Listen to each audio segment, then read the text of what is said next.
and in this video I'm going to show you how to change Pay Now button label text in checkout in Shopify.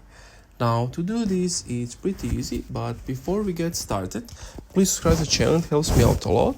And also, if you want to get Shopify for only $1 1 month with no credit card required, click the link in the description to get the deal.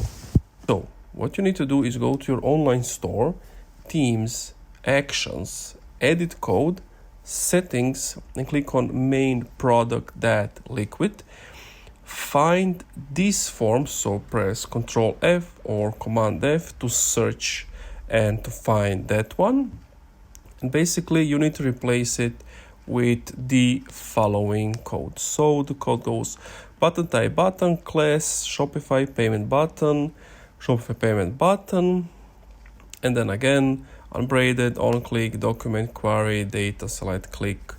This is your custom text. Basically this is what interests you. This is where you can change it to whatever you want and add the rest of it, and that's pretty much it.